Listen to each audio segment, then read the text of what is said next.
Scottsdale area.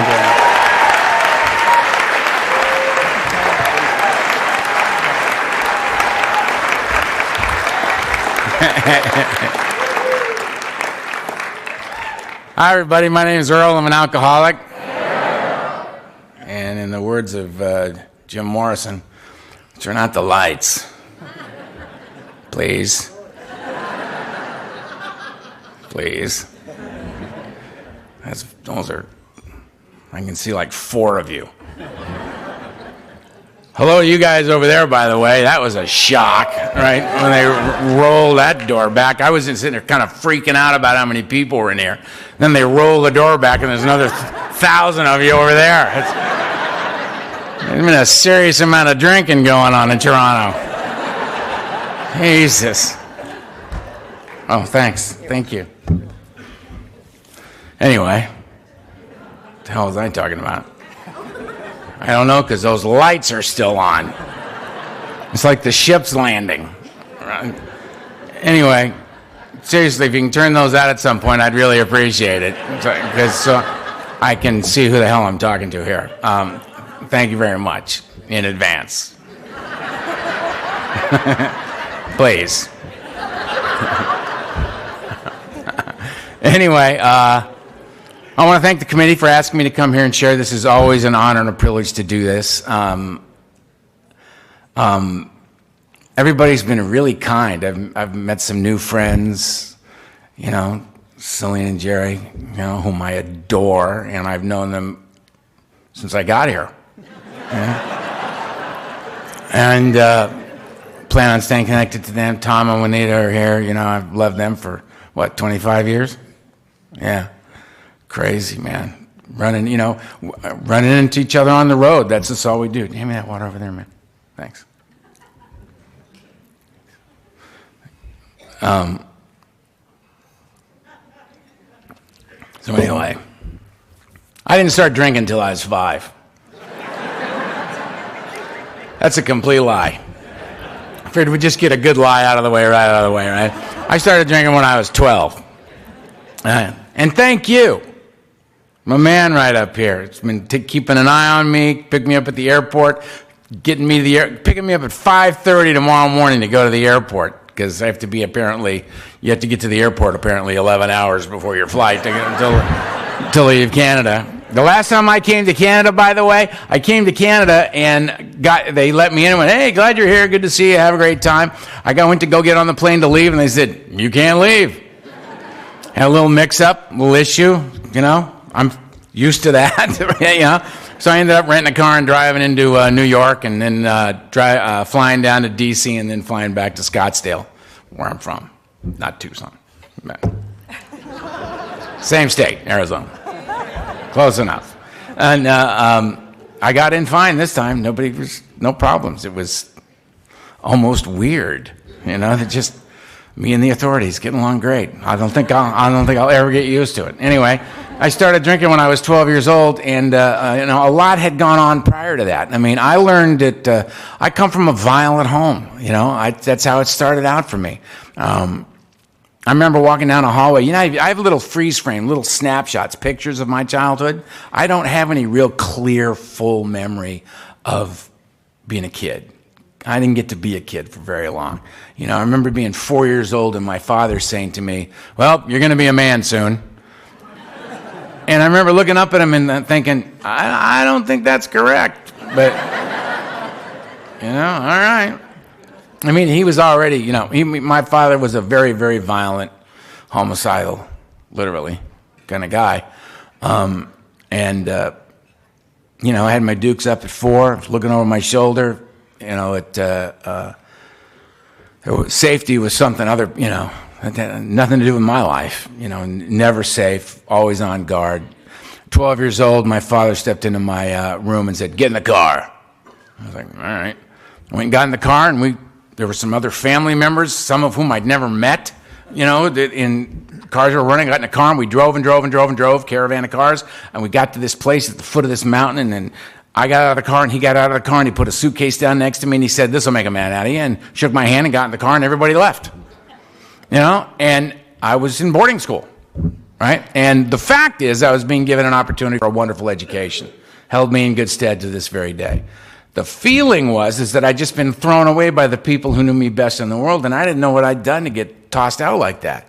I mean, it really rocked me, right? So I called home every night for 3 nights, to my mother, saying, what are you doing?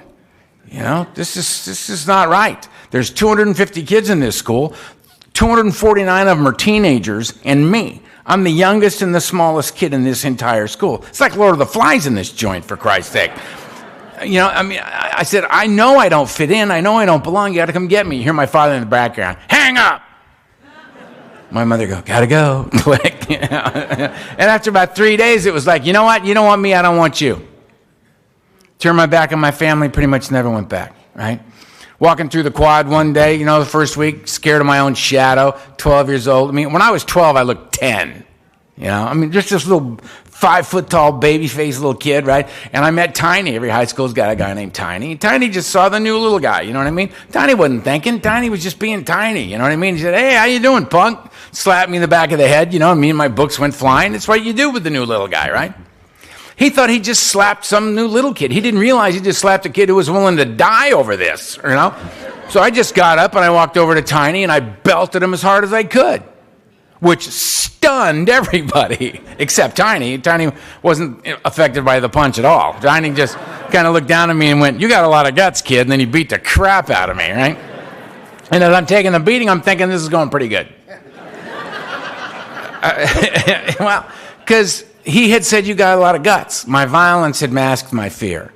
So my first tool for living was, when frightened, attack, which meant I was coming at you a lot because I was frightened all the time. I didn't know anything about even.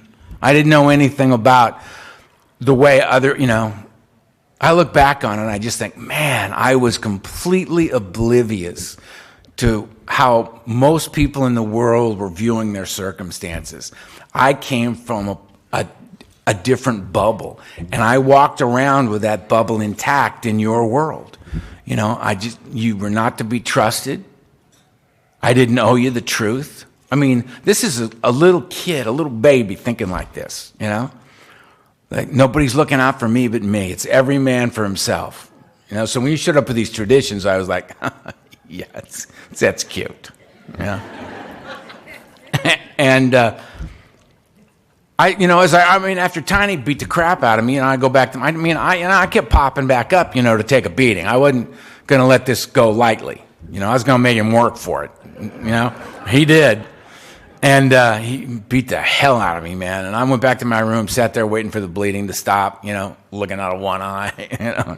And word spread across this campus like wildfire. Watch out for this little Hightower kid. He's a maniac. He attacked Tiny, right?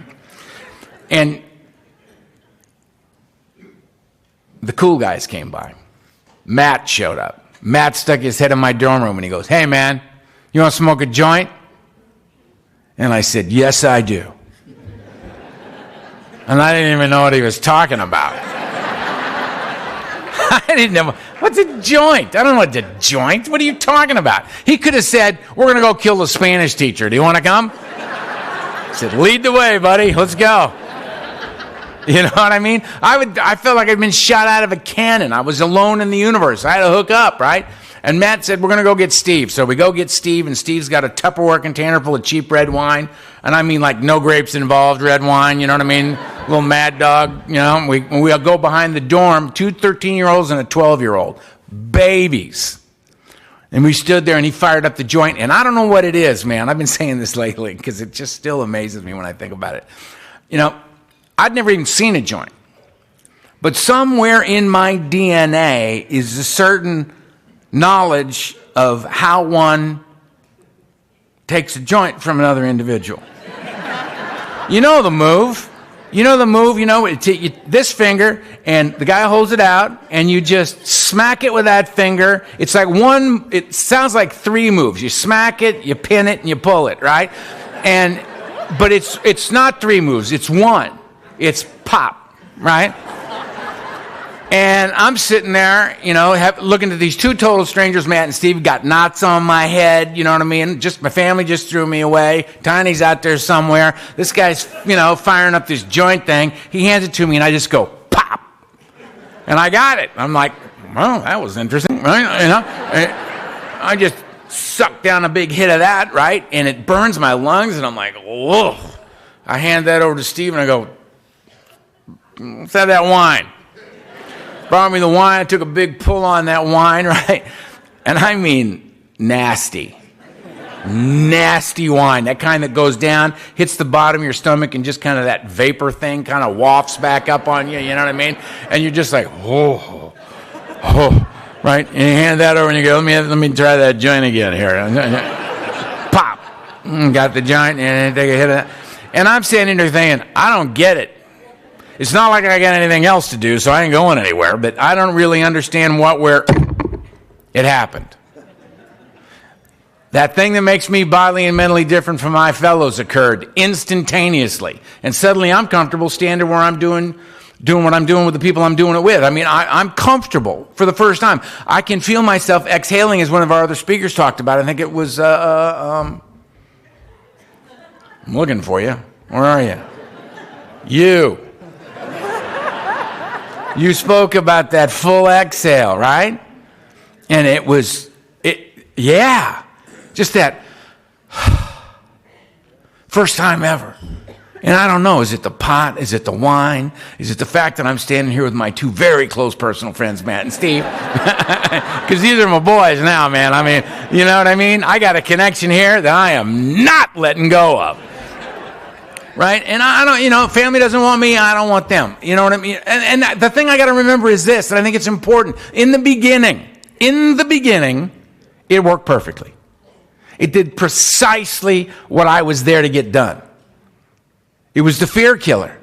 I got a big barrel of emotions inside me. I've felt 7 different emotions since I've been in this room. Nobody feels one thing till they get a little bored with that feeling and then just starts feeling something else. I mean, it's coming at you. You know what I mean? It's just feelings and thoughts and ideas. I mean, it's just all kind of whirling. At least for me it is. It's just kind of just whirling dervish stuff that's going on, right? But I mean, I can drink through that surface stuff, use through that surface stuff easily. But way down at the bottom of my emotional barrel is self-centered fear. That's the thing that's the deep undercurrent of my emotional being. It's the thing that runs me. And it's the last thing I'll feel. So I drink to get drunk because I can't kill the fear without being drunk. I cannot kill the fear with social drinking. I can only get rid of the surface feelings. I can't get at the thing I'm really after, the thing that drives me, the thing that causes me to do things that shock other human beings, right? I got to get at it. It's the only way I can get at it, is I got to drink at it to get it done, right? So I drink for the effect produced by alcohol. And the effect that it produces is it kills the fear that haunts me like a demon. From age 12. Long before that, I started to address it at 12, right? So humble beginnings, a little pot, a little wine, right? 13 was pills. The only reason I took a pill is I was on a 10-hour pass, and the guy said, would you like a couple of these? And I just snatched them out of his mouth. I mean, it was like kung fu move, you know what I mean? Just, I got them, popped them in my mouth, swallowed them dry, and said, what were those? Unlike the normal individual who will inquire, are we going up, we going down, what am I doing? Should I get comfortable on the ground, or should I get ready to paint the house? What are we doing? I don't know what's happening. I take them and then let me know. What should I do? Should I lay down now or what? Luckily, he said you should probably get comfortable on the floor. It was a couple of 3-grain pharmaceutical Tuinol. So I got barbiturates. So I got strung out on Tuinol, Seconal, Placidil, all that stuff, right? 14 was psychedelics. The only reason I took a psychedelic is I was on a 10-hour pass with a girl named Debbie. Bad girl, Debbie. Hey, man, I will love Debbie till the day I die. Debbie was an eye-opener, man. She changed my game, I'll tell you. And Debbie said, you want to drop some acid? I said, yes, I do, Debbie. I learned not to say no to somebody like that, right? And so she pulled out a lipstick tube and spun it up. On the end was a tiny little pill. Tiny little thing. And I just took it off and popped it in my mouth and swallowed it. Debbie said, did you take that whole thing? And I said, yeah, it was a very tiny pill. And she said, well, that was 3 hits of white lightning.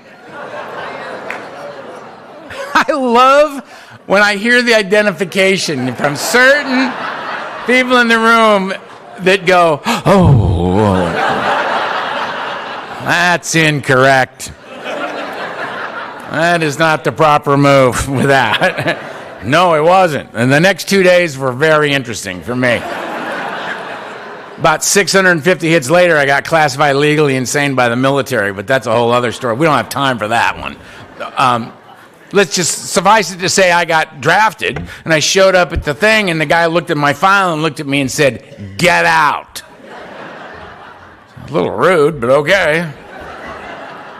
Went home, and I got changed from 1A to 4F. Had something to do with, I had a file about like this by the time I was 18 years old. Anyway. So, 14 psychedelics, 15 I started shooting dope. The only reason I shot dope is because I was on a boat in Marina del Rey with a lovely girl by the name of Cammie. Cammie, beautiful girl. And Cammie said, would you like me to stick this in your body? And I said, I am certain of it, Cammie. You know, just...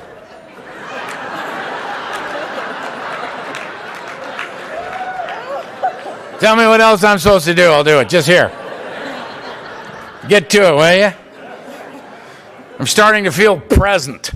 Do something. You know? So she hit me up, and it was one of those shots where you just go, right? And on the way down, all I remember thinking was, if I'm not dead, I'm doing that again. Because that was awesome. I loved the immediacy of that particular type of event. That you could do that, pop, and just wham. You know, I'm on a different planet. I loved that effect. Instant. I have absolutely no recollection of what we were talking about moments ago. Nothing. I don't. It's just everything goes away. Instant. No problems. No, I don't have any problems. You know. How do you feel about World War II? Kind of like World War I guess. I don't know. You know. I mean, it's just, you just don't care about anything, you know, which was what I was looking for. Now, I'm drinking the whole time. I identify as an alcoholic. I said, my name's Earl, I'm an alcoholic. And that's what I am. I've been drinking since the beginning. That cheap red wine at 12, I've always, I always drank. I'm a child of the 60s. We're focused on the drugs, all right? We're focused on our parents are the alcoholics. You know, we were carving out our own identity here. We weren't going to drink ourselves to death the way they were. We were going to kill ourselves in a whole new way. You know, we were just separating out from the parents. But the fact of the matter is, drugs are completely unreliable. They are. You know they're unreliable. There's no quality control going on out there. There's not. You don't know what you got till you get it in your body. You don't. You have no idea. You never go to the dealer and the dealer goes, you know what? The heroin's a little meager this week, you know? Why don't you come back next week? I'll see if I can have something a little more up to your standards. Never had that conversation ever. But you go get yourself a fifth of Jack Daniels, you go get a good quart of gin, you know what you got here. You're going to be all right. That's the way I looked at it. I will be all right. So I do so much cocaine, I can't get my mouth open anymore, you know? I am grinding out, man. And it's 7 p.m. and the party just started. And I've completely overshot the mark one more time. You know what I mean? It doesn't make any difference. You just suck a little gin through your teeth, you'll loosen up and go on with the party. You're all right. Don't sweat it. Acid a little too spooky, don't worry about it. Suck it down some Jack Daniels to get you back in the comfort zone. You're going to be okay. Booze is reliable, so it's required. It's the only thing that's required for me is a bottle. So when I talk about all this other nonsense, just understand that the bottle was always there. Audrey, it's a pleasure to be, an honor to be in the same room with you. 62 years, sobriety, you're the light up ahead, and...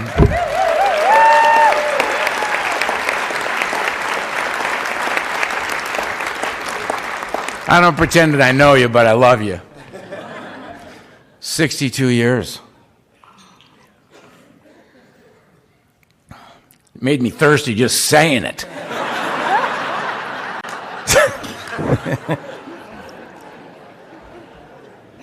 Oh, that's a dry spell.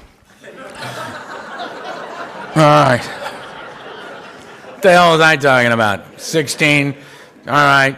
16, I dropped out of high school, got thrown in the nut house for the first time because they didn't know what to do with 16-year-old lunatics like me, right? So threw me in the nut house. And I'd gotten big enough and strong enough and pumped enough weights, That's, if you didn't, I like alcohol, heroin, barbiturates. These are a few of my favorite things, My idea of a good night, sitting around checking my pulse.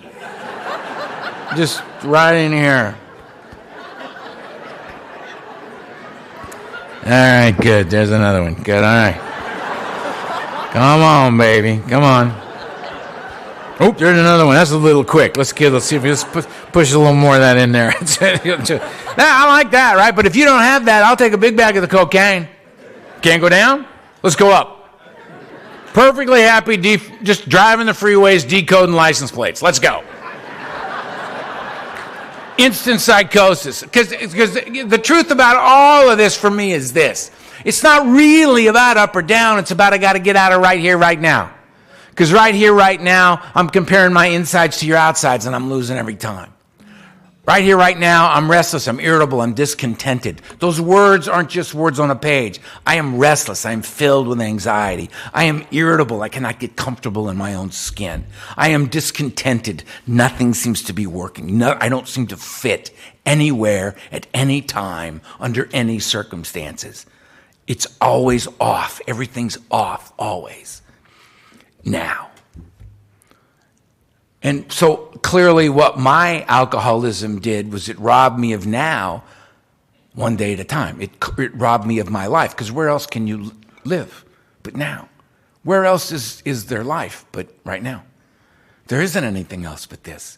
And I worked so hard for 16 years on a daily basis to get out of life, to get out of right here, right now, to get away from this, right? And that's what Alcoholics Anonymous has given me back. Is one day at a time, now. It's giving me back now, that I can live my life, that I can know what love is, because I can only know it right now. I can't love you in 5 minutes, but I can love you now. And I didn't know that till I got to you. I never even considered that. All I knew is that I was in pain, I was suffering, I couldn't escape the discomfort, the anxiety, the unrelenting nature of the pain of my life, so I drank and I used to blot out the intolerable nature of my existence. I dropped out of high school because I figured 4.5 years of Latin was enough. My father came back in my life and said, "You're nuts," and they threw me in my first mental institution for 3 months of observation and a year of rehabilitation, which I thought was a little excessive. So I talked my way eventually out of that joint, hit the streets, went right back down to get into business, right? Threw another net over me, threw me into a nut house again. I escaped during the intake process because I had learned if you stay too long, they get the 3 cups of pills a day in you, they get the Thorazine in you, and you ain't leaving till they say. Because Thorazine, you got 2 speeds, slow and stopped. That's it. You got no moves to make, right? If you're going to make an escape plan on Thorazine, you better plan for a 12-hour escape. From a small property. You ain't moving fast, right? So I hit the streets and never went back. Technically, at this moment, I am a fugitive from a mental institution. It's now, actually, I've outlived the institution which held me. I think that was a line from Papillon, right? That nut house is now a Jewish family center facility, right? It just kills me, right? Every time I drive by there, I remember. I actually 16 years after I got thrown out of that nut house, I went back to do business with that place. I was working for a hospital in the area, and I went over there to do a little business, and the same administrator was still there. So we're sitting in his office, and I'm telling him about, I got this, I got that, I can do this for you, you do this for me, we got reciprocity, you know what I mean? We got a nice little business deal going, you know what I mean? Bing, bang, boom. And the guy's going, yeah. You know, your name is so familiar. And back and forth, and I'm thinking, yeah, it's that kind of name. You know what I mean? And we're doing the thing, and I'm feeling like, practice these principles in all my affairs. They can't mean this. Right, and we're talking, but I'm feeling off. I'm just like, nah, it's not sitting right, So he's walking. We do the deal. We got the deal. We're set. We're doing the deal. We shook on the deal. We're going to do the paperwork. He's walking me outside. We're out in front of the place on top, and I turn around and I said, listen, there's something I got to tell you. He goes, what is it? Because he said, I seemed upset. And I looked up at him and I said, I escaped from here 16 years ago. And the guy looked at me really like with this genuine look of empathy on his face. I mean, what a great guy, right? Looks at me with empathy on his face, and he looks at me and he goes, well, you seem to be doing quite well. I said, yeah, I am. Thanks. Call you with the paperwork. And all our affairs. Oh, boy, right? So, out on the street, doing things we do to stay drunk and loaded on a daily basis, end up in business college. Long story. We're just taking a shortcut. Crazy things happen, I went to college. I went to business college. I'm studying marketing, production, distribution. I happen to be a drug dealer at the time. These courses are pertinent to my life. So I'm studying marketing, production, distribution. I'm applying them to my business. Business is booming. I think college rocks, right? I'm having a great time. And I have no qualms about being a drug dealer because I have no sense of family. I have no sense of community. I have, no connection to anything, right? I have no morals. I have no ethics. I'm just loose, right? And they have a health fair at the college. I go to the health fair and they test me and they go, you have malignant cancer. I go, terrific. What does one do about that? Well, you go to L.A. and I go and see this doctor and he tells me to get my affairs in order. And that was the first time I got stopped dead in my tracks by anybody who didn't know what they were doing, didn't know what they were up against. When he said, get your affairs in order, I thought, 19, 20 years old, and I make a couple of phone calls here and we're pretty much good to go. I got nothing. I haven't done anything with my life. I have nothing to show for having been on this planet for the time that I've been here. And it really struck me that, wow, there's a price for how I'm living. So they did major surgery on my upper back and put me in nuclear medicine is what they called it back then, chemo. I went in and got a couple of shots and didn't like the buzz, so I just left, went back to my house and get loaded the way I get loaded, and I'm a long-term cancer survivor. I've been cancer-free for a long time, man. Long time. Yeah, knock on wood. So I went back up north doing what I was doing. My mother called me and said, we haven't been anywhere as a family in 20 years. We'll go in 10 years. You've been estranged from this family for 10 years, from 12 to 22. You come home for your 22nd birthday, she's crying. And she said, we'll go anywhere you want to go in the world. We're going as a family. I said, fine. And I came back to L.A., hair down to my elbows, strung out, right? All sucked up, right? And we got my father's plane and took off to fly to Guadalajara, and on the way there, the plane crashed. And my mother, my father, my little sister all died in the crash. And I survived. And I came to, and I was still in my seat. My seat had been torn out of the plane when the plane hit, and it just landed in the dirt, and I'm sitting in this airplane seat. And my mother was laying right over there, and my little sister Kimberly was right over there, and my father was right over there. And I unbuckled my seatbelt. I didn't know my back was broken, and I unbuckled my seatbelt. I just fell out in the dirt, and I couldn't move anything. I'd fractured my skull, broke all my ribs, busted my back in 3 places, crushed my leg and my arm. Only thing I could move was my right arm, paralyzed from the waist down, and I was awake. And I couldn't get to any of them to help them, and I couldn't help them. And they all bled to death right in front of me.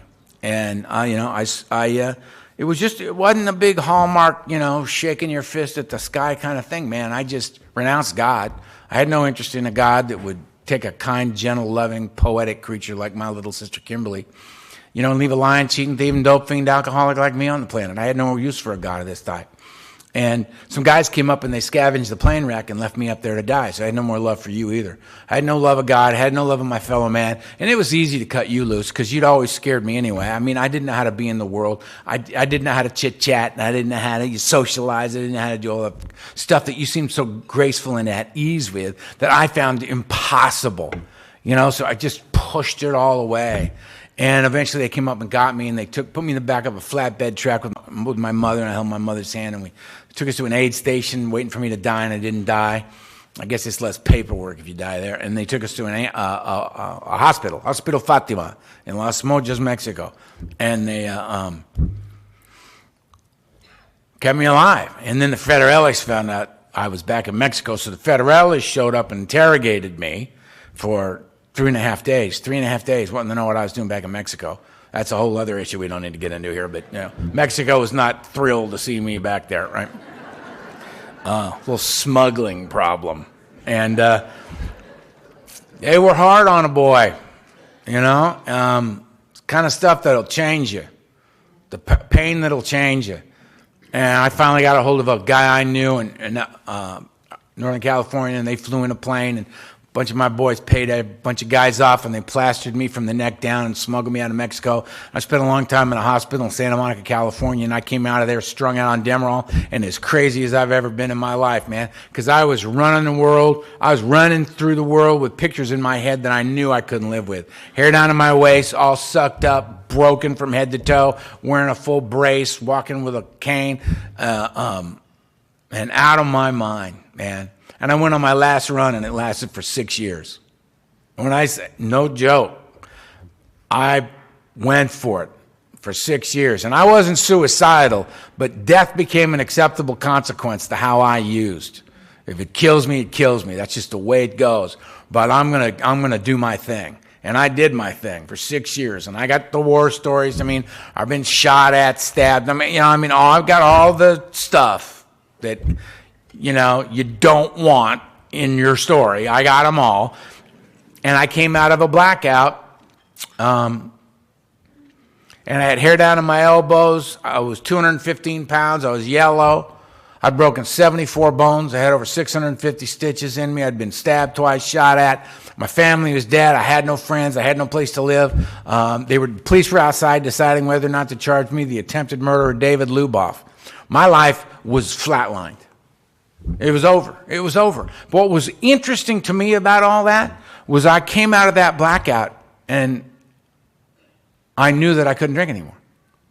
And I don't know what happened. I'm a lightning bolt through the window guy. I was drinking myself to death because I knew I couldn't stop drinking, and I came out of a blackout and it was over. Don't know what happened. Couldn't tell you. Just raised up two broken hands and said, please help me. And there was somebody in the room that understood, don't throw him in the cop car, throw him in the ambulance. And they threw me in the ambulance and took off before the cops knew what happened. Took me to UCLA emergency, and they pumped my stomach and said, get him out of here, he's going to die. They took me to Olive View Medical Center, put me in there 3 to 5 days. I just kept getting worse, sicker, and they took me by ambulance down to Long Beach General Hospital. And it was a room with 42 old Army cots. Right? 21 cots on each side of the room with sheets drawn between the cots, right? And how you kicked is called riding the cot, right? What's the plan? Hold on. Yeah, what else? Continue to hold on, right? So nobody's coming by at night to say, so Earl, you look a little anxious. Are you a little anxious? Can I get you a little something for your anxiety you got going there? That guy never showed. I was in that cot for 47 days. 52 days of detox total. Right? And still sick as a dog. Thyroid shut down, kidneys, hostile kidneys. Right? Liver not speaking to me, don't touch me. You know what I mean? Sound like an ex-wife, my liver, right? It's the first time I ever described my liver like an ex-wife. Yeah. Fitting, though, fitting. And, just a mess. And my counselor, the guy who came by my cot every day and went, how you doing? Oh, okay, great. And before I said anything, you go, yeah, great, all right, and go. And just like, had 2 seizures while I was in there, just bucked right up out of the cot. They'd put you on a gurney, roll you into the main hospital, shoot you full of anticonvulsants, check your blood pressure, 180 over 100. Cool, get him back in the cot. You know what I mean? You're like, I don't think that's good. And they're back in the cot. Nobody's sleeping ever because somebody's flipping out all the time. It's like Dante's Inferno. It's just, I have made it. I am in hell, right? And then Ray came up one day and he just said, Earl, go to Alcoholics Anonymous or you're going to die. It's the only shot a guy like you's got. And I said, first of all, Ray, you're a very rude person. Secondly, don't we have a plan B? Aren't you guys supposed to come up with like a few ideas for a fella in my situation? And he just said, go to AA or shut up. Go to AA or die. Like, yeah, I heard that the first time. All right. So, convinced that this was a stupid idea because I knew all about the A&A, right? Never been there, but I knew all about it, right? You go there and there's a bunch of guys sitting in a circle and you sit down in the circle and there's a guy named Bob, And you say, Bob, how's it going, Bob? Well, I'm not drinking. What are you doing later, Bob? Well, I'm probably not going to drink. Well, Bob, I'm new to this deal, and I'm a little freaked out, pal. So if you got any suggestions for a guy like me, because I need a suggestion or two. Well, I'm pretty sure you shouldn't drink either, Earl. I know, that's it. That's the whole show. That's all everybody does is put the plug in the jug and just wait out your time. It's just crawl across hostile territory towards an open grave, the end. That's what it's going to be, right? Like, fine. So I went to the basement of a church on a Friday night, man, mad dogging everybody, eyes darting around in my head. You know what I mean? Just crazy, so crazy, scared, right? Just, and all the old-timers saw me and they were like, eee, right? But the old-timers are great. The old-timers were like, hey, how you doing there, partner? There's a seat right there for you. Go get yourself some coffee, and good luck with all that you got going on right there. And they did it from a distance, which I appreciated. It was like, all right. Yeah, nice to see you, too. But there's always a meeting with a new guy who's just caught fire with Alcoholics Anonymous who will be giving it away tonight. And all he sees is new guy, right? And they had one. Mine was named Vegas, as in the city Las Vegas. His name was Vegas N. And Vegas saw me and he came right at me. And I'm mad dogging him like, don't do it. Don't come over here. This is not going to be pretty. Don't. And if I'd been honest, I'd have been saying, please don't come over here and talk to me because I don't know anything. I don't know what to say. I don't know how to be here. I don't know what's going on. You're just going to freak me out, so don't come over here. Please. I'm like glass. You're going to say hello, I'm going to shatter, and this is all going to have been pointless. So don't go. I mean, I couldn't say that. All I could say was just growl at him. Just.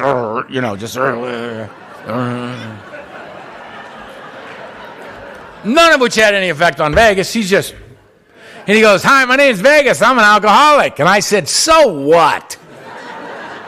Ain't exactly the highlight of my life. I don't know what you're so thrilled about. Get away from me. And he kind of leaned in and he went, keep coming back. I looked around like, what the hell does that mean? Because there's 5 guys over there going, hey, did you see that? Vegas told the crazy guy not to keep coming back. That was pretty awesome, right? Like, where the hell am I, right? Then this guy gets up and he shares his experience, strength, and hope. I don't know if that's what he's talking about. I mean, they talk about, this is me going to a meeting. This is me going to a meeting in the beginning, right? I pull up and I go, Ohio Street, I found it, Ohio Street, meetings. The meetings are in there, just park the car, walk into the meeting, How you doing? Fine! How you doing? Fine! That's my newcomer mantra, was just scream fine at people and they left you alone, right? How you doing? Fine! Right? Find a place to sit. Guy with the red coat. Put a key on the chair. Put a key next to the red coat. But keys. My seat. Right? Ringing the bell. Sit down. Keys. How you doing? Fine. How you doing? Fine.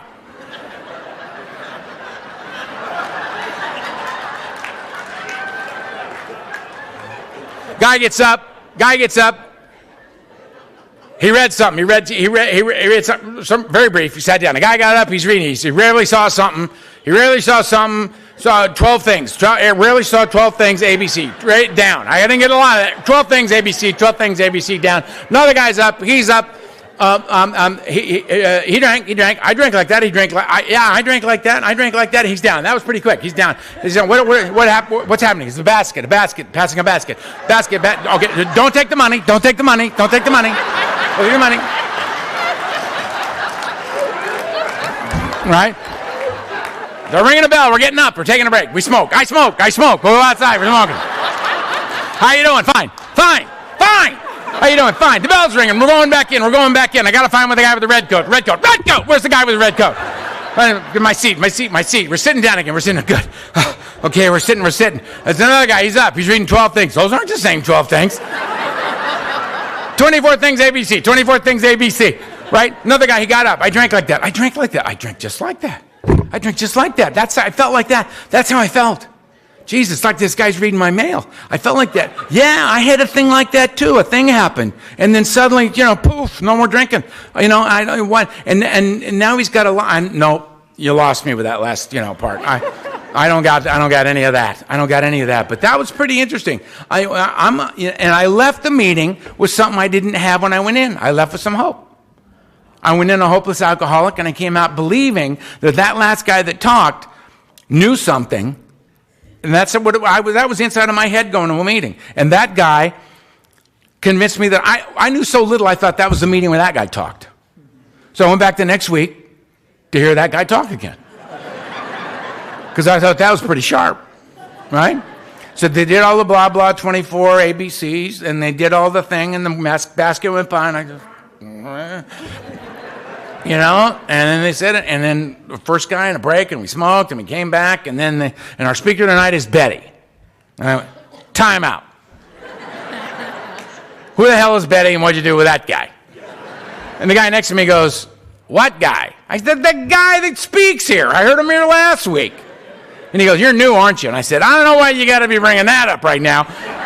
Meanwhile, Betty's like 75 years old. She's got on a little summer dress, little hair helmet going on, you know what I mean? She's working her way up to that podium, boy. And I'm like, great. How am I getting this hour of my life back? Right? Betty gets up and says, hi, I'm Betty. I'm an alcoholic. And I'm this, oh, boy, hi, Betty. And then Betty all of a sudden says, in my day, if you were a reasonably attractive woman, you could walk into a bar with 50 cents and drink for 2 weeks, and then broke down how you go about doing that. She sat down, and I looked at this guy who'd been hassling me earlier, and I looked at him and I said, Betty is a badass. I would so roll with Betty. Right? Now I'm leaving the meeting going, what the hell's going on? I'm identifying with a 75-year-old woman. What are these people doing to me? And, but the beautiful thing was I got here destroyed. I got here with no place to go. They said, get a sponsor. And I said, great, what's that? You mean like Toyota? You guys support yourselves around here? I don't understand. I said, no, a sponsor has got something you want. He's got what you want. And I said, well, I would like to drink. So maybe it's a little early to be throwing a ball back in my court, And I have since come to believe you should get a sponsor who's got what he wants.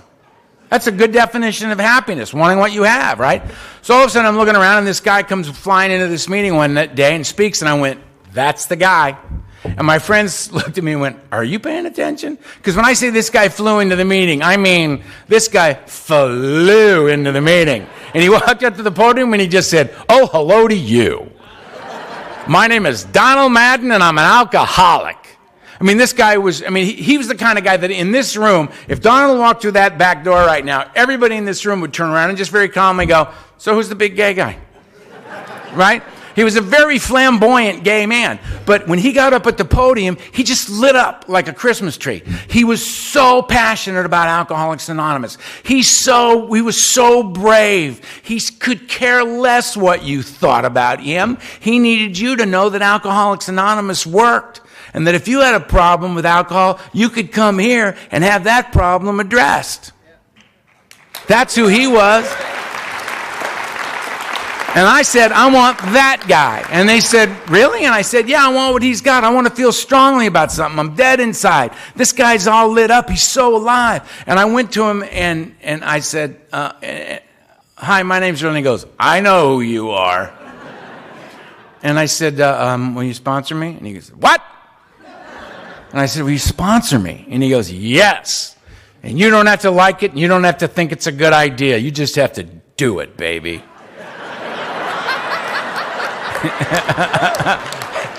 And I just went, okay. And I just put my head down and started crying like a baby, right? And his assistant was sitting behind him because I hadn't asked anybody for anything in years. And then when I asked him, please help me, I felt it. I felt the reaching out to another, reaching for another human being, you know what I mean? To connect to another human, to another soul that I believe was the light ahead. Someone that would be kind to me, that would care about me, that I could, that would show me how to be in the world. And I'm just weeping on this man's table, and he looks at his assistant over my head, and I hear these words, "Oh, it's wonderful. He's destroyed." And I look up and I'm like, what the hell's happening, man? And what he meant was, this guy's just an empty vessel. I can just pour AA into this guy and there's just nothing in the way. You know what I mean? There's no resistance left on this one. Alcoholism has beaten this one into a state of reasonableness. This is going to be fun to watch, right? So, it was just every morning. It was just, Donald, what? And he goes, go take a shower and get dressed and call me back. All right. What now? Go down there and just lead me through a day. Always ending with a meeting of Alcoholics Anonymous. If it was an 8 o'clock meeting, you were there at 7:30 or you were late. And he went so far beyond the requirement of being a sponsor, it was unbelievable. I remember walking into the back of Ohio Street. He'd become the secretary and we all had the commitments. They had made me the greeter at this meeting.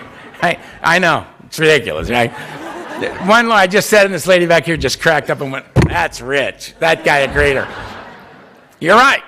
I'm standing there just going, you're blocking the door. Come on, get in. Yeah, glad to see you. Get in there. Jesus Christ. Gotta say hello to every single person in the world. Other people in the world right behind you. Come on, let's go. People are going up to Donald going, I don't feel welcome. So I was a greeter for one day, and then they made me the cleanup guy, right? You just sit over there and wait till everybody's gone, and then you mop up and lock the doors and leave, right? You don't have to have human contact yet. Clearly, you're not ready. I'm like, fine, cleanup guy. And one night, some stuff had gone down, and I flipped out. I couldn't take it anymore. Couldn't take the heat because I had issues other than alcoholism that were not getting addressed. I had severe PTSD. I had a lot going on, right? Where I was just a pistol waiting to go off, right? And I went flat homicidal. And I'm showing up early to Ohio Street because the guys are there setting up the meeting and Donald's in there, and I'm so jacked up crazy. I said, I'm going to walk in that room and somebody's going to ask what the guy who cleans up the meeting, at 10:15, what's he doing here at 6? And I'm going to kill him. I'm going to beat him to death. And I'm flat serious, man. It's, I'm ready. I'm pumped. I'm ready. Consequences be damned. First guy that makes mouths off at me, makes wisecracks my way, it's on. And I'm not stopping till there's nothing left. And I walked in the back of that room, and Donald Madden saw the look on my face. And he raced to the podium, and he did this. He went, Earl! And he said, it's 6:22 and you're late. And I just looked at him. Like, how did you know? How did you know? Someone needed to stop me. How did you know me better than me? How could you know that? How could you? So everybody backed off of me because Donald said I was late, that I was supposed to be there. I wasn't supposed to be there, but he saw that I needed to be. He just knew, and he just looked at me and he just said, come here. And I just went over to him, and just tears rolling down my face, and he said, let's go for a walk. He said, tell me about it, and I just started I didn't make any sense, but he just stood there going, got it. Yeah. Absolutely. What's he talking about? I have no idea. It's got to come out. Let's just get it out, right? And over and over and over again, events like that of him stepping in the way of my own self-destruction. A sponsor going above and beyond. And I called him every day for almost 14 years up until the day he died. And he died and I was just lost. And then I thought, well, I'll get somebody. I was in his backyard crying, water in his backyard. and telling everybody, okay, you got to go to this guy, and you got to go to that guy, and you got to go to that guy. All these guys that he sponsored 22 gay men, me and another guy, Christopher, and everybody was coming to me going, come on, you were Donald's boy. Where do we go? And I said, well, and then a guy said, you got to get a sponsor, and I just immediately picked up the phone. I didn't have a sponsor for 3 hours. And I called up Al S. And I said, Al, Donald's dead. Will you sponsor me? And he said, I'm so sorry. Yes. And he sponsored me for 6 years until I found the guy that I really wanted to work with, Luther, who is my sponsor to this day. Because Donald had said to me, you are not allowed to walk the earth unattended. And I had no comeback. You know what I mean? That's a weird one to hear and have to sit there and go, well, that's reasonable. And I'm not unattended, man. I'm a uptight, close-in, solid member of Alcoholics Anonymous on a daily basis, because that's where I need to be. And I got an amazing life as a result of it. I found something remarkable in here. If you're new, check this out. I thought this was about not drinking. I was wrong. This isn't about not drinking. This is about how do you stay stopped. It's not about stopping. It's about how do you stay stopped. And the only way a guy like me can stay stopped is if I can get comfortable sober. Now, I've been comfortable and I've been sober, but I've never been both at the same time. And these guys are telling me that we got that. We got that. I said, all right, so what's the plan? He said, well, we got this triangle with a circle, right? Ancient spiritual symbol. Mind, body, and spirit brought together as a whole human being. Therein lies the balance that we all seek and can't find drunk or sober. Take a drunken maniac and sober him up. All you got's a sober maniac. Got some work to do. Because it ain't about the kick. If it was the physical phenomenon of craving was the big deal, if it was about detoxing, detox centers would be kicking out winners. And trust me, they are not. They're just making it worse, if you ask me. Right? The greater aspect of my disease, the obsession of the mind, is the thing, because it's not about stopping, it's about not starting again. And I stop, but there's something in me that's not in the normal man that keeps telling me that I can drink like a normal man when I've never, ever done that in my life. It says the persistence of this illusion, this belief in a lie, that I can drink like a normal man is astonishing. Many of us pursue it to the gates of insanity and death. And I'm a gate guy. I go right to the gates. I don't know how to not do that. I would not do that if I could not do that, but I cannot not do that. I do it. I didn't follow that either, so don't worry about it.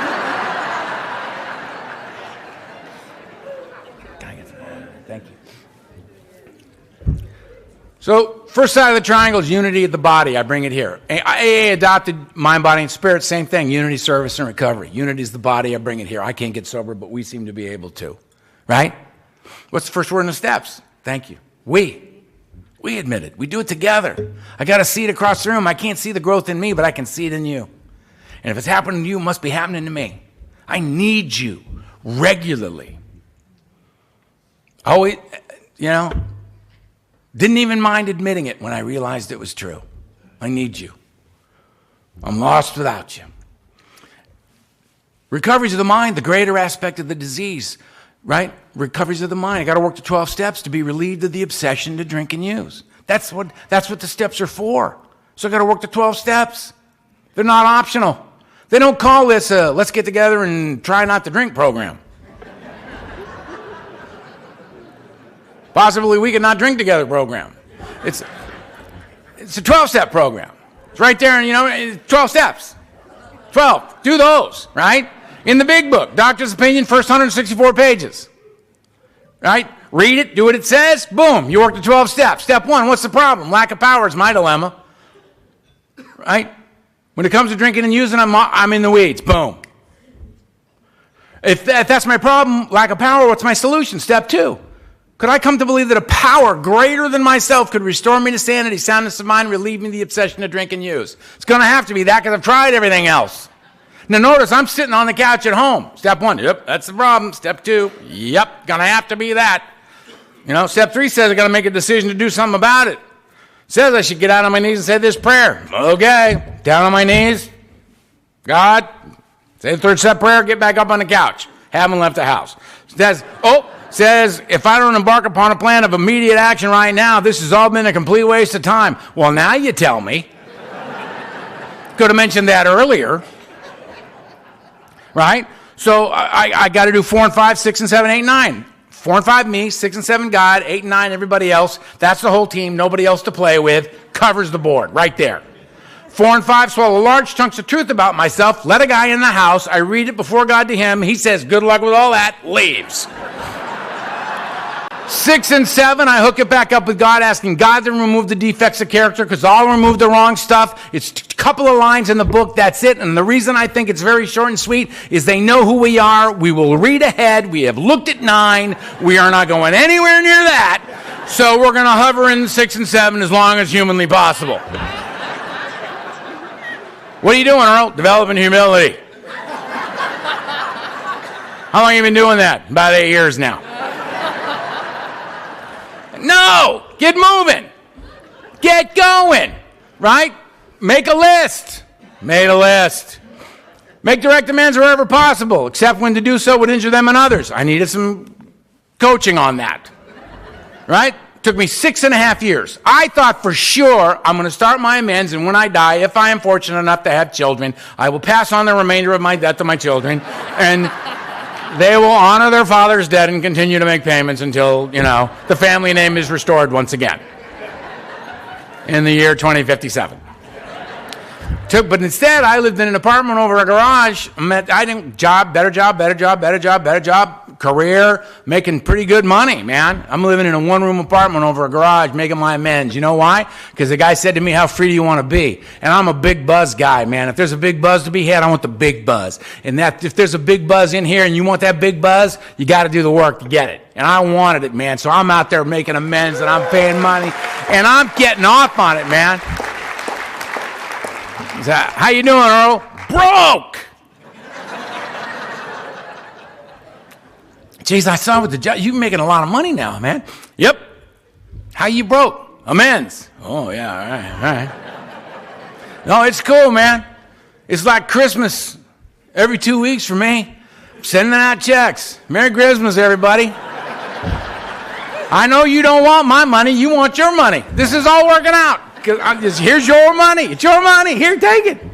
Right? I'm very, very sorry. I'm sorry I spoke to you that way. That was disrespectful, man. I apologize. And to make amends means to change. I'm going to try very hard not to speak to people like that anymore. And I do. I only make one resolution every year for the last 25 years has been more tolerance, less judgment. That's it. If I can stick to that, my life gets better. It just keeps getting better. So, I start catching a buzz from this thing, man.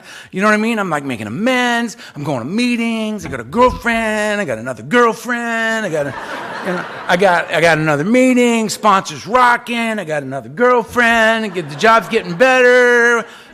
I got another girlfriend. You know what I mean? I'm like a serial dater guy. You know what I mean? Because I don't, you know what I mean? I'm not capable. And people say, we should have, a committed relationship. I said, excuse me.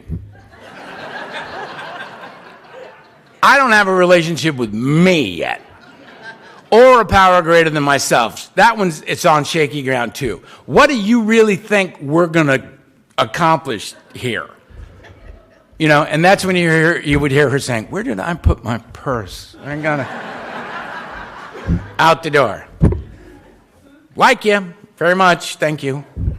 See you at the meeting. And I'd see her at the meeting, and she'd go, hey, man, how you doing? I'd say, great, how are you? And all of a sudden, I had a lot of girls that were friends of mine. We were friends, right? Because nobody lied to anybody. You know what I mean? It's just a bunch of damaged newcomers all together going, we should, all hang together. So we would, Because we were off limits to everybody else. You know what I mean? It was like, no, don't go near those people. People are dangerous. And we were, too. But some of us made it. Some of us have been friends for 35 years now, right? I've been sober for 38 years, and I couldn't stay sober for a day. You're just clapping for yourselves. You're clapping for yourself because there's no, as Earl sees it, in the game plan that accomplished that 38 years. That happened because of what you told me. My life today, I'm married. I'm married to a woman I actually know. That has not always been the case, We get along great. She knows who she's married to. She does a lot of eye rolling, you know what I mean? I go screaming through the house going, I got a new idea. And she's like, okay, all right. Doesn't even ask anymore where I'm going. You know, I'll show up with something that'll explain, you know, a wood burning kit or a, you know what I mean, or a telescope or, you know what I mean, you know, some crazy camera. We're going to take pictures of deep space. She's like, terrific.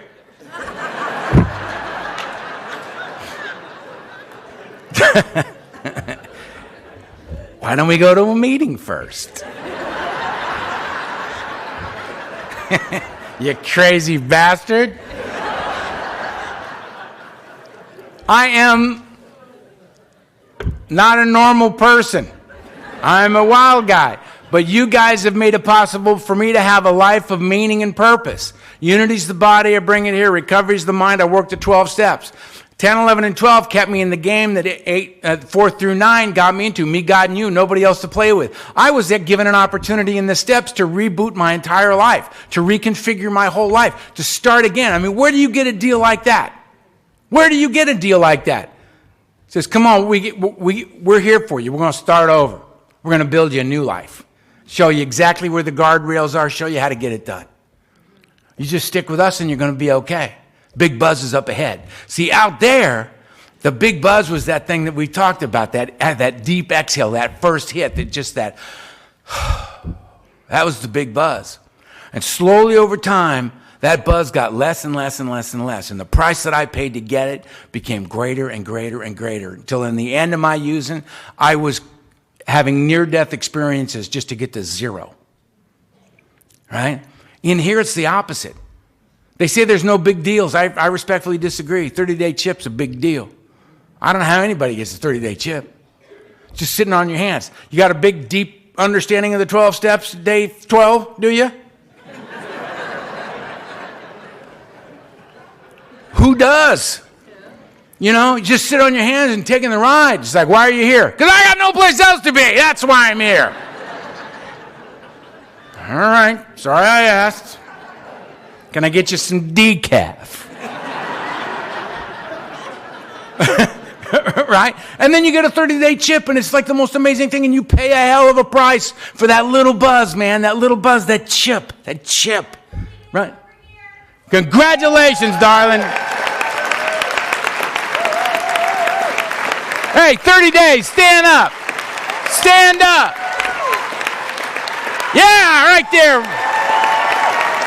Yeah.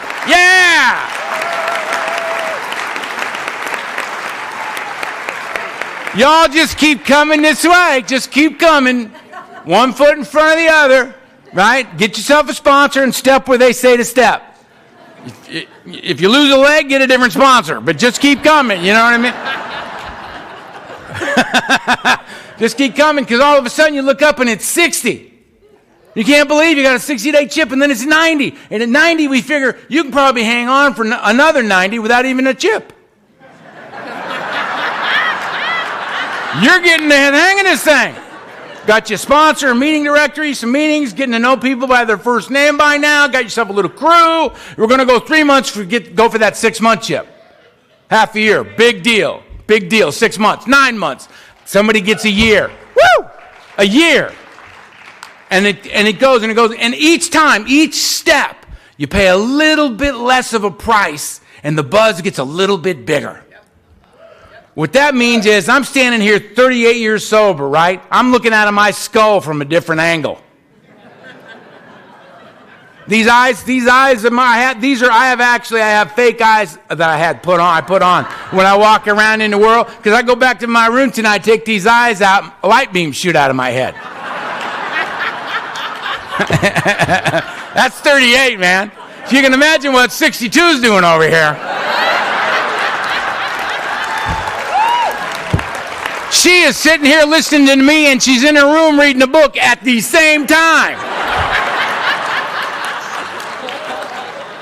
Come on now. Come this way. The buzz is for real. Having had a spiritual awakening is the result of working these steps. That was the whole point, to be relieved of the obsession of the mind. restored to sanity, no longer enslaved by alcohol or drugs, walking the earth a free man for the first time since I'm 12 years old. I can practice these principles and carry the message, the third side of the triangle, the spiritual, the spirit. How can I help you? How can I help you? Not because I'm a good guy, but because I don't want to die drunk and I want that buzz.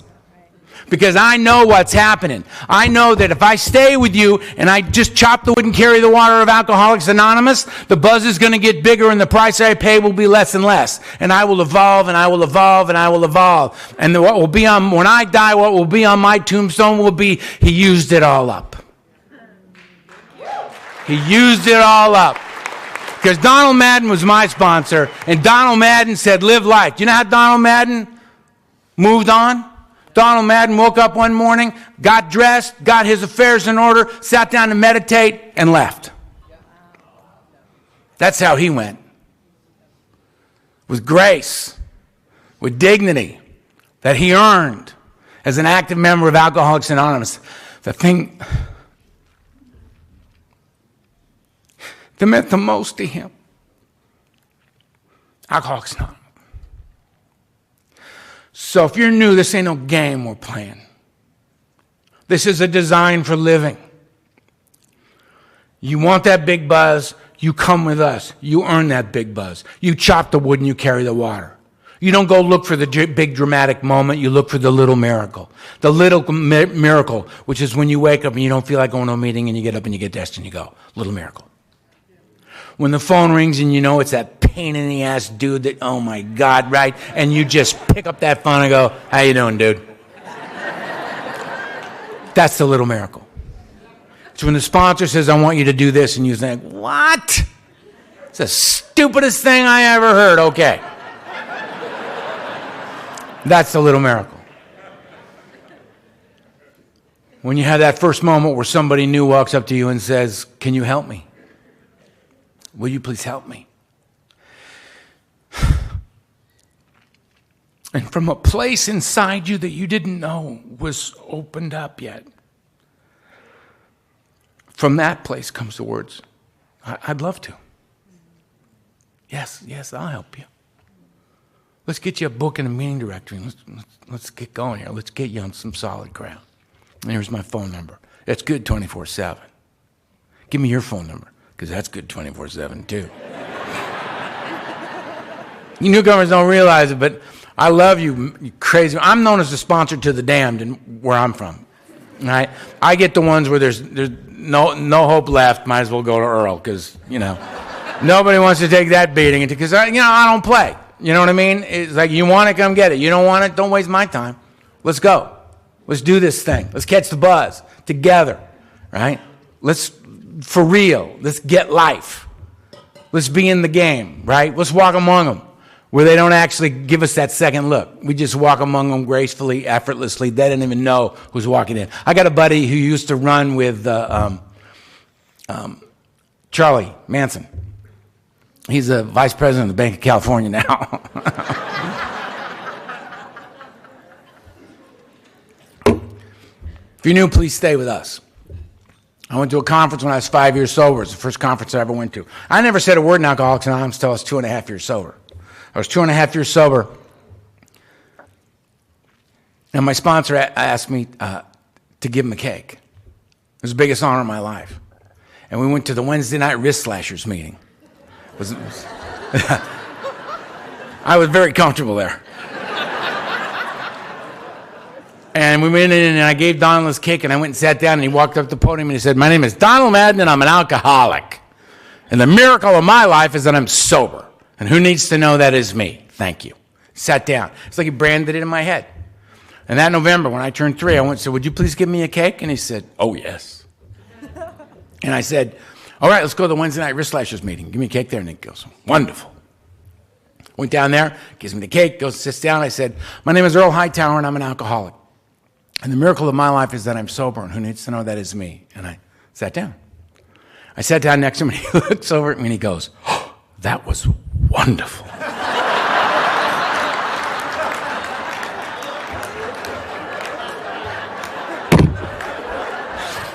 And I just looked at him like, seriously? dude, you said that 6 months ago. And he said, oh, of course I did. And then I just started to be able to be in the room and raise my hand and say something that was honest, you know, and get commitments and take out panels and just become a little AA foot soldier and chop the wood and carry the water of AA. And at 5 years sober, they told me about the South Bay Roundup. It sounded like some sort of cowboy AA event. I didn't know what the hell it was, right? So I'm going to go to that thing, right? So I go down to that thing and I walk in the room and it was about this many people sitting in a room listening to some old dude talk, right? And I stood in the back just pinned against the wall. I'd never seen this many people in my life, right? And this old guy, I thought, who the hell is that old guy up there, man? They got all these people to pick from. They picked that old duffer. Who's that old guy up there? And the guy's name was Franklin W. from Olive Branch, Mississippi. He was one of the first circuit speakers to go around the country, try to keep some continuity in what was going on in the A&A, right? And I'm standing in the back listening. And about 5 minutes in, he said, I'll sum up Alcoholics Anonymous for you in 6 words. And I thought, sure you will. Go ahead. And he said, trust God, clean house, help others. And it blew the top of my head off. And I had a spiritual experience standing in the back of that room. Because everything I'd heard for 5 years just all went click. It all fit. It all made sense. The steps were in the order they were in for a reason that I understood. It was like all the different worlds became one common world for me. I understood the duality of life. I understood the unity, the recovery, the service. It all made sense. It was just this overwhelming experience, and I just started to weep. I mean, I was just doing that lip-sucking thing, you know, standing up against the wall, you know, like 5 guys turn around and look, nail that sucker, look at him, man. And I was like, and I'm called, you know, go home, call Donald, we got to trust God, clean house, help others, man, it's unbelievable. And he goes, oh, I know, click. Right? I always loved him when he hung up on me, because I didn't know how to carry on a conversation. It's like, you know, this is what's going on. Gotcha, click. All right, that was plenty. I shared, it's out, good, right? And if you're new, that's what makes sense. Trust God. You don't have to have faith in God. If you do, if you have a faith in God, a relationship with God, a religious faith, terrific, bring it. There's no dogma here. There's going to be no conflict of interest. Bring your faith. If you don't, if you're not sure, cool, bring it. We got a chapter just for you. If you, you know, if it's no, cool, bring it. It's all right. You can lead a spiritual life and not believe in God. Wrap that around. Just wrestle with that for a second. I've seen it done, man. I've seen it done. I had a woman, no God, no God. You got to have a God. She said, okay, Neil Young. And I went, fine, I'm through with this conversation, right? Neil Young. Got her a pen, she wore it, Neil Young's face, right, the whole thing. And when she died, the women that came to her memorial service, and what you saw was a woman who had led a profoundly spiritual life of service to other women. As an atheist in Alcoholics Anonymous. We're all here, man. We're all here. Everybody should get comfortable. Get comfortable. We're all here, right? And we're all going to keep coming.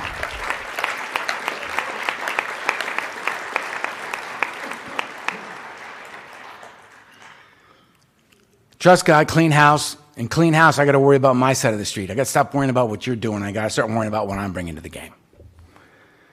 Help others.